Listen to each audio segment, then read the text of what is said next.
صل يا ربي على من خص بالسبع المثاني وعلى آل وصحب وعلى القطب التيجاني إن ترم نيل الأماني فالزم القطب التيجاني إن تفز منه بقرب لك بشرى وتهاني. الحمد لله والصلاة والسلام على رسول الله صلى الله عليه وسلم. ورضي الله عن تاج العارفين إمام العارفين سيدنا الشيخ أحمد التجاني رضي الله تعالى عنه. Assalamu alaikum wa rahmatullahi ta'ala wa barakatuhu. Bienvenue à l'épisode 3 de notre silsila des reflets de Sayyidina Cheikh Ahmed Tijani, ses valeureux compagnons. Aujourd'hui, nous allons parler d'un homme extraordinaire, élève et lieutenant de Sayyidina Cheikh Ahmed Tijani. J'ai nommé Sayyidi Ali Tamassini, le pôle parfait et le secours excellent. Détenteur des prodiges abondants et des mérites courants de cette communauté, pleine lune du bonheur qui a illuminé les obscurités et le soleil de la guidée. Abul Hassan Sayyidina al-Hajj Ali Tamassini, radiyallahu ta'ala anhu. Il faisait partie de l'élite des élites parmi les compagnons de Sayyidina, radiyallahu anhu. Il avait atteint des degrés immenses, dont Sayyidina, radiyallahu anhu, témoigna. Ce majestueux compagnon est un shérif hassani. Sa famille était originaire de Yambou, en Arabie, et ce fut l'un de ses aïeuls, en provenance de la région de Sejel Massa, au sud du Maroc, qui s'installa avec sa famille dans l'oasis de Tamassine, dans le sud-est algérien. Il y naquit en 1180 de l'Hégire et y vécut avec sa famille. Son premier contact avec Sayyidina Cheikh radiyallahu anhu se déroula par l'intermédiaire de Sayyid Muhammad ibn Mishri. Donc, et selon les circonstances suivantes. Sayyidina Cheikh radiyallahu anhu confia à ce dernier, donc à Muhammad ibn Mishri, un dépôt en lui ordonnant de ne le donner qu'à celui qui le lui réclamera. Sayyid Muhammad ibn Mishri radiyallahu anhu se dirigea vers les gens de sa tribu d'origine, car peut-être trouverait-il auprès d'eux celui qui obtiendrait ce bien. Mais il ne rencontra point celui qui fut destiné à recevoir ce dépôt. Il se dirigea alors vers une autre région, puis vers Tamassine, où il fit la rencontre de Sayyid Haji Ali radiyallahu anhu, qui sortait de son jardin. Sayyid Haji Ali le salua et lui proposa de l'héberger pour son séjour, puis ils se donnèrent rendez-vous à la mosquée après la prière de Aïcha. Après la dite prière, ils se dirigèrent vers la demeure de Sayyid Ali Tamassini et ils dînèrent ensemble. Par la suite, ce dernier réclama à son hôte le dépôt que lui avait confié le grand cheikh radiyallahu anhu. Sayyid Muhammad ibn al-Mishri radiyallahu anhu, qui ne l'avait jamais rencontré auparavant, rebuta à lui donner, pensant qu'il ne serait pas apte à supporter un tel secret. Mais face à la bienveillance et l'insistance de Sayyid Ali Tamassine, il sut clairement qu'il était bel et bien celui qui devait recevoir le dépôt et il lui donna en disant: pas de privation pour celui qui a Allah octroie. Cela se déroula en l'an 1203 de l'Hégire, alors qu'il était âgé de 23 ans. Masha'Allah. Plus tard, il rencontra le compagnon Sayyid Muhammad Sassi, radiyallahu anhu, avec un groupe de disciples venant de Gemar. En route pour Ain Madi, ils s'arrêtèrent à proximité de Tamassine. Sayyid Haji Ali Tamassine fit leur connaissance et s'occupa d'eux.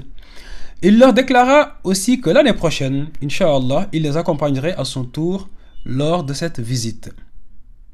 L'année en question, il attendit le groupe de la ville de Gamar qui devait se rendre auprès de Sayyidina radiyallahu anhu pour la fête de l'Aïd al-Adha et il les accompagna.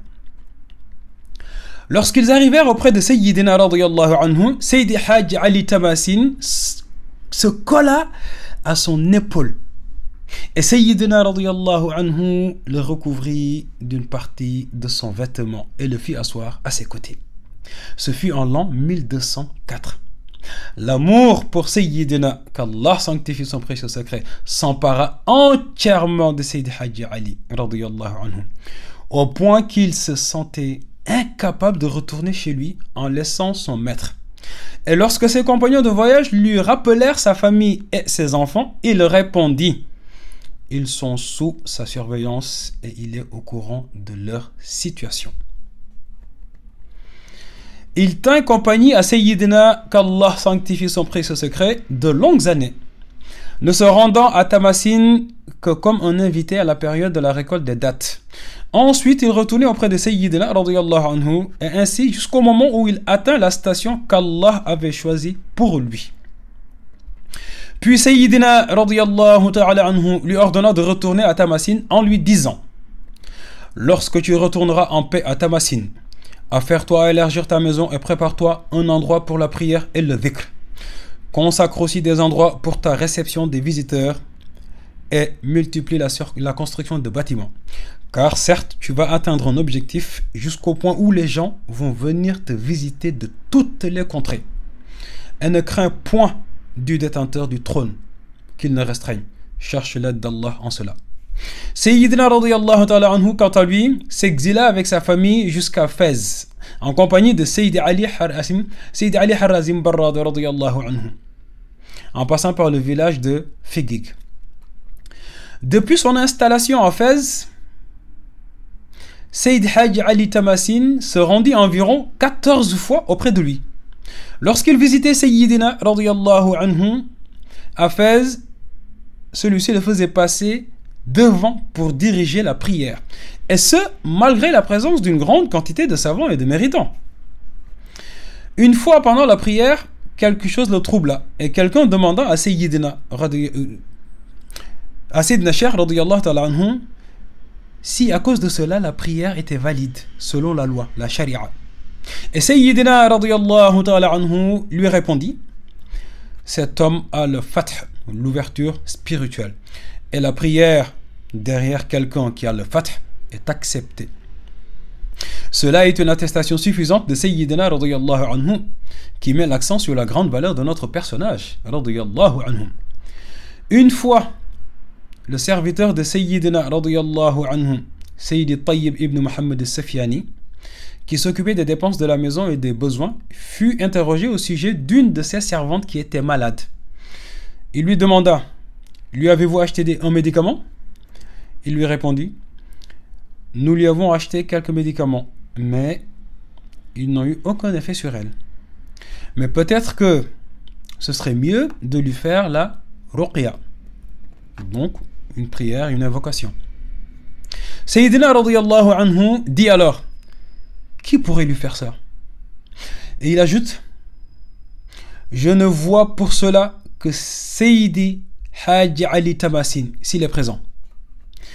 Sayyid Tayyib radiyallahu anhu lui dit: j'aurais voulu que tu l'autorises à moi-même, ô mon maître, car tu ne l'autorises qu'à Sayyid Haji Ali Tamasin. Il n'accepta pas et répéta sans cesse: et qui est comme Sayyid Haji Ali Tamasin, ô un tel?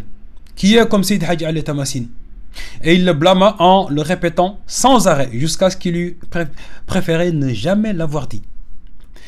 Parmi les habitudes de Sayyid Haji Ali Tamasin, il y avait qu'après l'installation de Sayyidina radiyallahu anhu dans la ville de Fès, il venait le visiter par le prodige du pas. Qu'est-ce que cela veut dire? C'est-à-dire qu'avec un pas, il se déplaçait dans l'endroit souhaité. Mais Sayyidina Ahmed Tidjani radiyallahu anhu lui défendit d'agir de la sorte en lui disant: si tu es venu me voir pour Allah, tu dois venir en agissant tel le commun des gens, avec des chaussures, une canne et une escorte. Tu goûtes à tout ce que ressentent les autres, comme soif, fatigue et peur. Et oui. Certains des compagnons particuliers de Sayyidina radiyallahu anhu ont raconté qu'un jour, Sayyidina Ahmed Tidjani radiyallahu ta'ala anhu fit la prière du Asr et la dirigeait devant un groupe de 80 compagnons. Quand ils eurent fini l'office et qu'il fit face à ses compagnons, il ne s'était pas rendu compte de la présence d'une rafle de dattes. Ils ont alors regardé Sayyidina radiyallahu anhu, stupéfait de l'apparition soudaine et miraculeuse de ces dattes. Quand Sayyidina radiyallahu anhu vu leur état, il leur dit « Cela est l'acte de tel homme ». Elle a qualifié de pitre ou quelque chose de ce genre tout en le nommant. Par la suite, Sayyidina radiyallahu anhu rencontra Sayyid Hajj Ali Tamasin. Il lui cita ce qui fut arrivé et lui demanda « Qu'est-ce qui t'a poussé à faire cela ?» Il répondit « Oh mon maître, excusez-moi. J'étais à ce moment-là dans le champ, les ouvriers étaient en train de cueillir les dattes et voilà que j'ai vu cette tige. Elle me plut et j'ai eu envie qu'elle vous parvienne dans le même état. Ceci m'a poussé à la jeter et à prononcer des paroles secrètes pour qu'elle descende entre vos mains. » Sayyidina radiyallahu anhu le réprimanda pour cela et lui défendit de refaire des choses semblables. Parce que Sayyidina Cheikh radiyallahu ta'ala anhu, il n'aimait pas qu'on expose les prodiges. Oui, car il disait que le vrai prodige, l'ultime prodige est le strict suivi de la sunna du prophète Muhammad sallallahu alayhi wa sallam, al-istiqama. Suivre la sunna, il disait que c'est là le vrai prodige des grands connaissants d'Allah. Sayyidi Hajj Ali Tamasin assista au décès de Sayyidina radiyallahu ta'ala anhu. Il lui rendit sa dernière visite 3 jours avant, où il lui fit ses adieux et reçut la lieutenance, khilafa, directement de lui, le lui écrivant de sa main bénie, radiyallahu anhu, ainsi que ses recommandations concernant ses enfants et l'ensemble des gens de la voie. Il lui assura ce jour-là que le lendemain, il devrait sortir de Fès pour sa destination sans attendre. Donc sa destination serait le mont Zabib. Donc le mont Zabib, afin d'acheter pour Sayyidina Cheikh un cheval Fézi. Donc cheval de Fès. Mais en fait, comme à son habitude, ce fut une allusion cachée que Sayyidina radiyallahu anhu lui fit et il le comprit. Sayyid Hajj Ali Tamasin en fut ému et il lui dit: je suis ton serviteur, je me suis lié à ta compagnie et je ne puis supporter d'être séparé de toi, car ce discours est imposant et terrible et il me brise le cœur. Il s'effondra en larmes devant Sayyidina radiyallahu ta'ala anhu, qui lui dit: pourquoi pleures-tu? Cette sentence est inévitable, impossible d'y échapper pour les créatures. Sois patient et ta patience n'est que par Allah. Wa ma sabruka illa billah. Et sois un homme fort en toi-même. Je t'ai placé comme mon lieutenant et mon remplaçant. Je te fais héritier de mon secret. Je t'ai délégué mes recommandations pour mes enfants, mes épouses, mes serviteurs, mes compagnons et mes alliés, et mes aimés, parmi les gens de la voie. Notre Seigneur sera ton soutien en cela. Qu'il soit glorifié et exalté, subhanahu wa ta'ala. Il lui dit aussi: notre affaire, la tariqa, se donne, donc se transmet, de vivant à vivant. Et tu es mon lieutenant pour elle après moi. Ceux qui ont assisté à ces recommandations sont Sayyid Mahmoud Tounsi, Sayyid Ahmed ibn Sulaiman Tarzouti et Sayyid Tahir ibn Abdul Sadiq. Radiyallahu anhum ajma'in. À la mort de Sayyidina radiyallahu ta'ala anhum, sont apparus sur Sayyid Hajj Ali Tamasini les signes du grand Fath, le Fath al-Akbar, en lesquels on ne reconnaît rien de pareil. Les gens ont commencé à venir de toutes les contrées pour prendre la baraka de la tariqa à travers lui. Une fois 200 personnes affiliées à lui, tous venant de contrées éloignées, ont coïncidé dans leur venue pour demander le taqdim. Qu'est-ce que c'est le taqdim? Le taqdim, c'est le titre de muqaddam, permettant la transmission de l'autorisation pour la tariqa, afin de pouvoir conférer les horizons. Sayyid Hajj Ali Tamasin radiyallahu ta'ala anhu avait une très grande science du dévoilement, mukashafa, qu'il gérait comme il désirait. Il voyait souvent le prophète sallallahu alayhi wa sallam. On raconte à ce sujet une discussion qu'il eut sur le thème de la vision du prophète sallallahu alayhi wa sallam par les walis. Donc la vision du prophète par les saints. Un jour, il était en train d'évoquer Allah, qu'il soit glorifié et exalté, auprès de certains frères. Et il dit: ô un tel, de ceux qui sont présents avec toi à notre époque, ils ne font rien, que ce soit quelque chose de grand ou de petit, sans la permission du prophète sallallahu alayhi wa sallam, par dévoilement et vision. Même pour aller se coucher, ils ne le font qu'après permission du prophète sallallahu alayhi wa sallam. Et quiconque l'a entendu a compris que cette personne-là n'était autre que lui-même. En effet, il voyait énormément le prophète, mais vu que les hommes de Dieu ont toujours cette pudeur de se pointer du doigt, donc ils parlent toujours à la troisième personne du singulier, comme si ce n'était pas eux, c'est par pudeur. Sayyidi Abdullahi radiyallahu anhu a rapporté qu'un voyageur qui avait 3 bagages accompagnait une caravane. Or, à l'époque, le gouverneur percevait pour chaque bagage 1 rial, et il n'avait pas d'argent pour ces 3 bagages. Il se mit à penser à Sayyid Hajj Ali Tamasin radiyallahu anhu et demanda à Allah qu'il soit glorifié et exalté par l'intercession de la valeur que ce dernier avait auprès de lui, la sûreté et la paix contre tout ce qui pourrait survenir comme obstacle. Il partit avec la caravane. Tout le monde paya son dû sauf lui qui passa au travers sans rien payer et personne ne lui demanda quoi que ce soit. Au contraire, Allah, qu'il soit glorifié et exalté, le voilà au regard des gens. Quand cette histoire arriva auprès de Sayyid Hajj Ali Tamasin, il lui demanda: oh un tel, est-ce que les gens ont payé les rials aux Français? Il répondit: oui mon maître, sauf moi, car Allah m'a voilé à leurs yeux avec la baraka de ta valeur chez lui. Sayyid Hajj Ali Tamasin n'entreprenait rien sans demander l'avis de Sayyidina radiyallahu ta'ala anhu. Il a certifié qu'il était le pôle après Sayyidina. Et il était célèbre pour cela à l'époque. Sayyid Abdullahi radiyallahu anhu a raconté qu'une fois, il se trouvait auprès de Sayyid Ali Tamasin. Et il désirait lui demander le taqdim pour pouvoir transmettre le noble wird.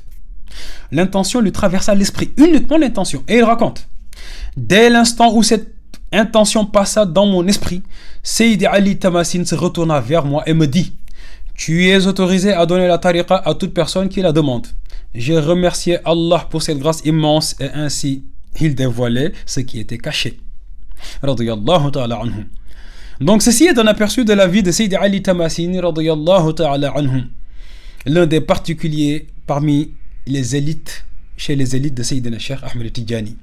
Il est décédé radiyallahu anhu en 1260 de l'Hégire. Il fut enterré dans la ville de Tamasin, sud-est algérien.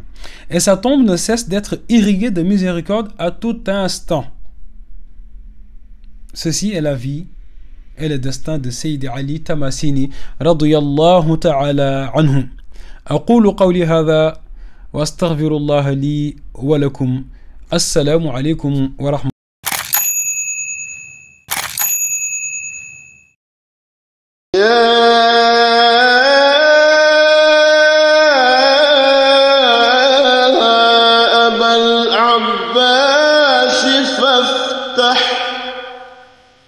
فتح فضل وامتنان صل يا ربي على من خص بالسبع المثاني وعلى آل وصحب وعلى القطب أنت غياث البرايا أنت منجي كل عاني أنا ضيف وجزاء